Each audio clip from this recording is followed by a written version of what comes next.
Welcome to Midnight Story. Tonight's story is everyone who shared my birthday disappeared on the same day. Midnight Mystery Story. I never believed in coincidences. Not the harmless kind, at least. But I also never believed that a single date on a calendar could erase people from existence. Until August 14th, my birthday. It started quietly. No explosions, no screams, no emergency alerts on my phone. Just silence. The kind of silence that feels too intentional. I turned 32 that day. No party, no candles, just a cup of cold coffee, and the sound of rain tapping against my apartment window. I remember checking my phone at 12:03 a.m., watching the date change. August 14th. I smiled. Then I went to sleep. By morning, 4 people were already gone. I just didn't know it yet. Before I continue, if you're listening to this late at night, lights off, headphones in, make sure you're subscribed, and press the bell icon. Because some stories don't end when the audio stops. Some follow you into your dreams. I found out by accident. I was scrolling through social media. Half awake, half bored. A birthday post caught my eye. Not for me, for Evan Morales. Same birthday as mine, same year too. We weren't close. Just high school classmates who exchanged likes once a year. His profile picture was gone. Blank. No photos, no posts, no timeline, just a gray silhouette, and the words, "User not found." I assumed he deleted his account. People do that. People disappear online all the time. But something felt off.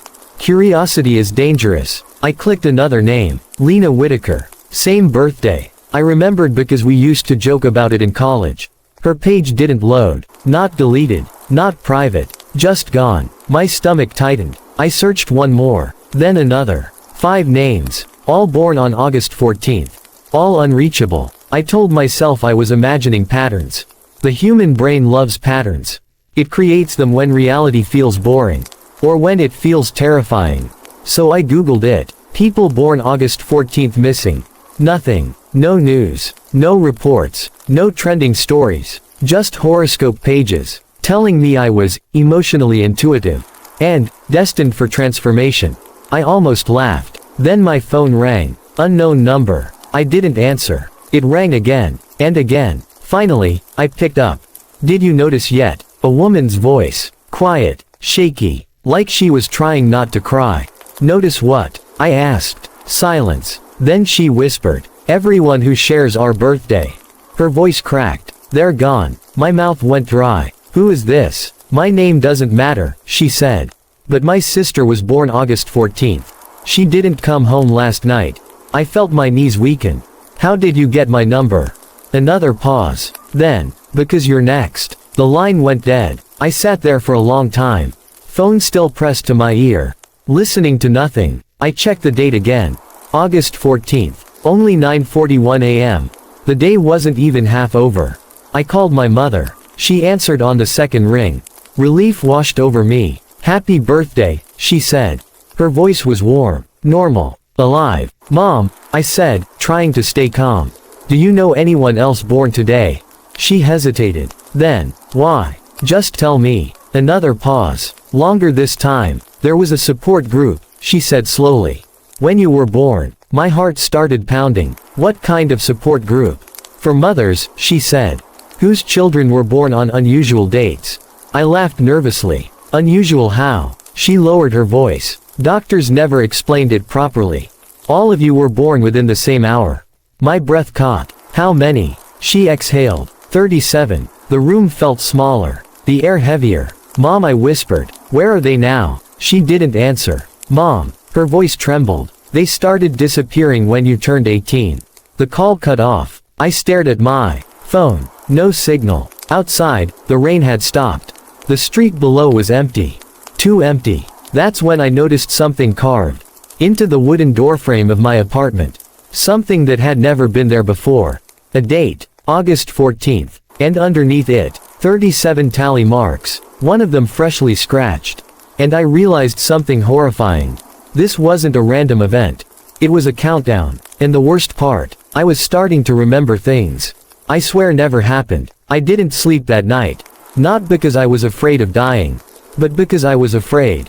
of remembering. There are memories the mind hides on purpose. Not because they're false, but because they're too true. I sat on the floor, back against the wall, staring at those tally marks on my door. 37. One for each of us.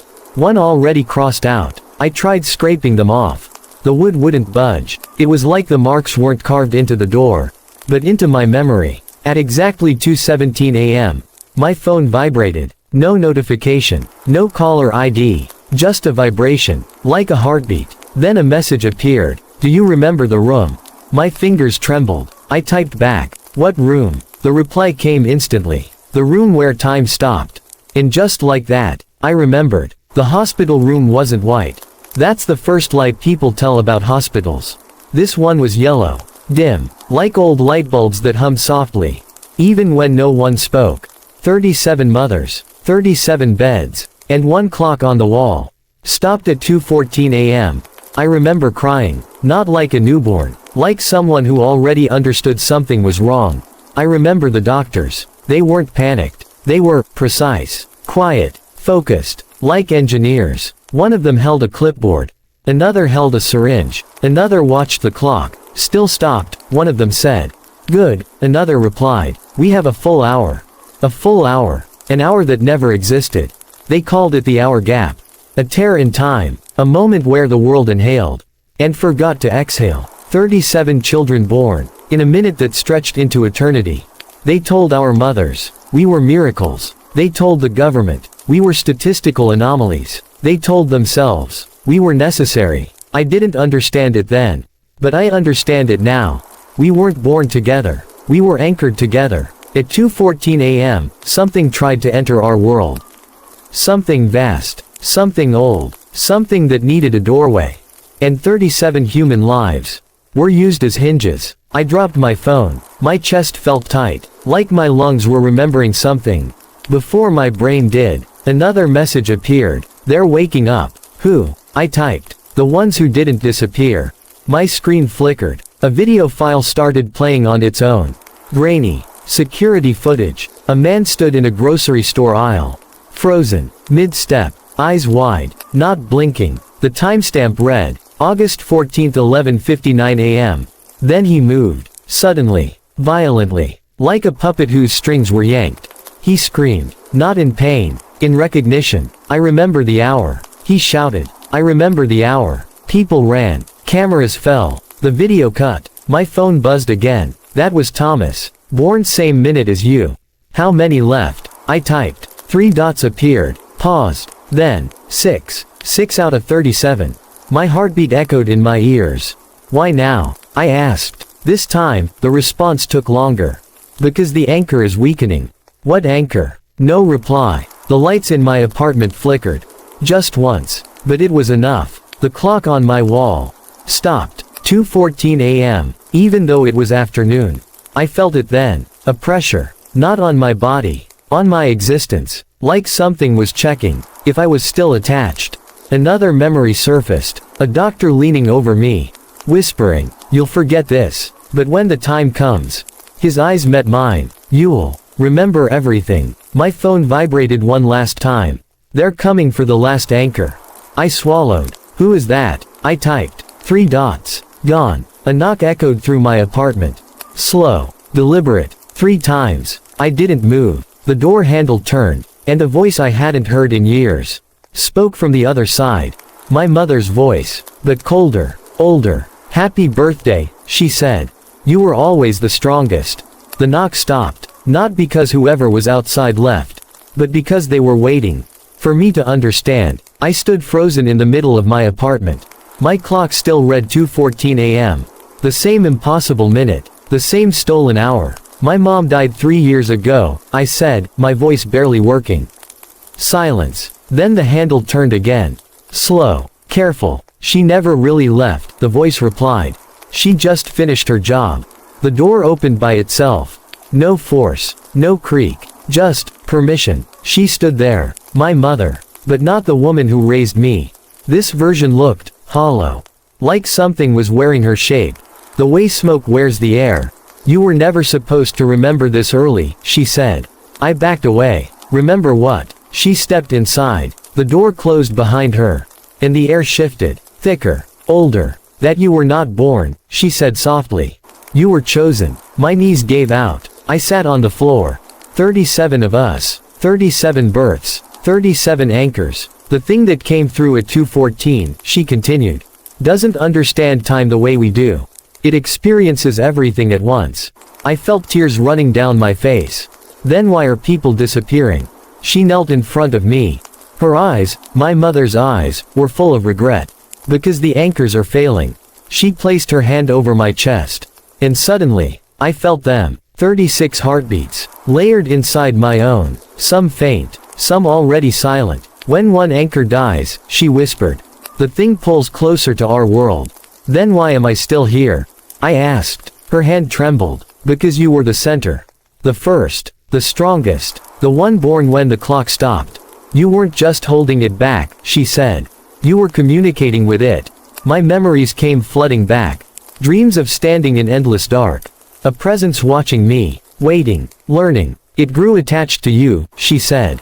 The room shook, not violently, more like a sigh. The clock ticked. Once, 2:15 a.m., for the first time in 32 years.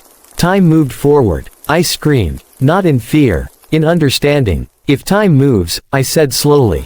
Then the anchor is gone. She nodded. You have a choice now. The walls faded. The apartment dissolved. And suddenly I was standing in that room again. The yellow hospital room. 37 beds. 37 mothers. One clock. But only one bed was occupied. Mine. You can let it through, she said. End the strain. End the disappearances. The world will change, but it will survive.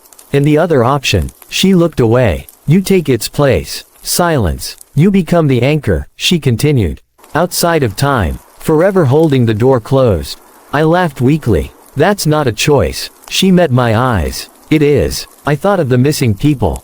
The screams. The forgotten lives. The tally marks. I thought of birthdays. Candles. Wishes. I won't be remembered, I said. She smiled sadly. You never were meant to be. I lay back on the bed. The clock loomed above me. Will it hurt? I asked. No, she said. You'll feel everything. And then nothing. The clock ticked again. 2:16 a.m. I felt myself stretch. Not physically. Existentially. Like my life was being pulled into a thin, endless thread. The presence was there. Closer than ever. Curious. Almost grateful. Thank you, it seemed to say. The room vanished. The world folded inward. And then, silence. No. Darkness. No light. Just waiting. Sometimes, I feel people born on August 14th. Their birthdays pass. Nothing happens. They live. They grow old. They never know why. And that's good. If you're listening to this, and today is your birthday, and nothing strange happened, that means I'm still here. Holding the door. Watching the clock. Forever stuck between 2:14 and 2:15. Good night. Sleep well. And if you don't want stories like this to disappear, subscribe, and press the bell icon.